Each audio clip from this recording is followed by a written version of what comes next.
आज बात करेंगे एमआईएम के राष्ट्रीय अध्यक्ष बैरिस्टर असदुद्दीन ओवैसी साहब का आखिर महाराष्ट्र दौरा क्यों? क्या है असदुद्दीन ओवैसी साहब के पास महाराष्ट्र चुनाव के लिए प्लान?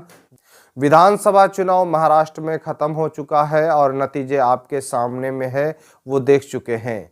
अब असदुद्दीन ओवैसी साहब चुनाव खत्म होने के बाद पहुंच चुके हैं। क्या है प्लान असदुद्दीन ओवैसी साहब को लेकर, ये बताएंगे। लेकिन उससे पहले आपको बताते चलें कि महाराष्ट्र चुनाव में आपने क्या देखा। महाराष्ट्र चुनाव में एमआईएम के कई उम्मीदवार बहुत कम अंतराल वोटों से हारे हैं और जिससे असदुद्दीन ओवैसी साहब काफी फिक्रमंद हो चुके हैं। उनके सामने में एक चिंता है कि इस तरह से वहां के लोगों ने वोट बांट दिया है कि उनके उम्मीदवार कम अंतराल में हारे हैं। और कहीं ना कहीं असदुद्दीन ओवैसी साहब जिस तरह से चुनाव प्रचार किए थे, छोटे भाई अकबरुद्दीन ओवैसी साहब को लेकर तमाम तरह स्टार प्रचारक पहुंचे थे और जो माहौल था तो ऐसा लग रहा था कि इस बार 5 उम्मीदवार एमआईएम के महाराष्ट्र चुनाव में कामयाब होंगे, लेकिन ऐसा देखने को नहीं मिला।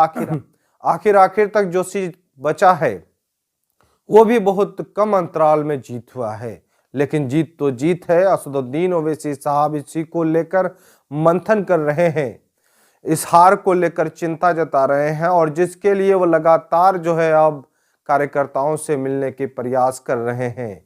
यानी इस वक्त आप देखेंगे महाराष्ट्र को लेकर, तो महाराष्ट्र को लेकर सबसे ज्यादा फिक्रमंद है, चूंकि उनके मजबूत एमआईएम के मजबूत लीडर इम्तियाज जलील साहब चुनाव उनके हार चुके थे। 2024 में लोकसभा चुनाव हारे, उसके बाद 2024 में ही विधानसभा चुनाव हारे।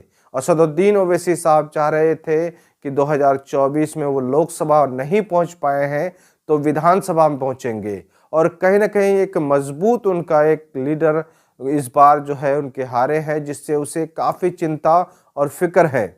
जिस तरह से औरंगाबाद के लोगों ने वोट को बांटा है, क्योंकि जहां पर एमआईएम के उम्मीदवार थे वहां पर उम्मीदवारों की लंबी फहरिस्त था और इस लंबी फहरिस्त में लोग नहीं समझे और तमाम तर वोटों को बांट दिया और जिससे नतीजा ये हुआ कि एमआईएम के उम्मीदवार कुछ वोट से हार गए।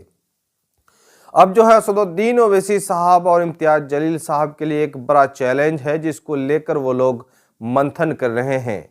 यानी सियासी बेदारी लाना बेहद जरूरी है और इस सियासी बेदारी में लोगों को समझाने की जरूरत है कि जिस तरह से वोट जो है वहां पर बट रहा है, लोग वोट दे रहे हैं इम्तियाज जलील साहब को, लेकिन वो 1 2 3 करके वोट और भी उम्मीदवार मुस्लिम उम्मीदवार को दे देते हैं, जिस वजह से जो है एमआईएम के उम्मीदवार की हार हो जाती है। इसको लेकर अब मंथन कर रहे हैं।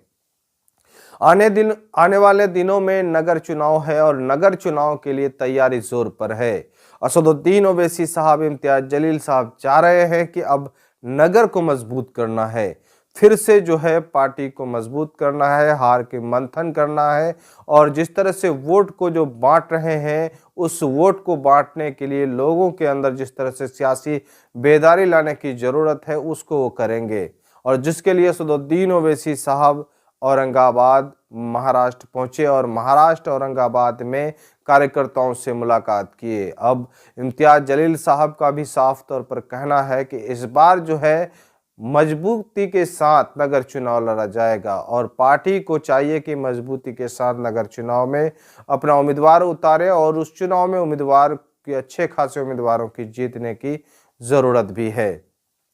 एमआईएम के जनाधार को लेकर असदुद्दीन ओवैसी साहब काफी फिक्रमंद है और उसके लिए लास्ट जो ऑप्शन है वो नगर चुनाव है।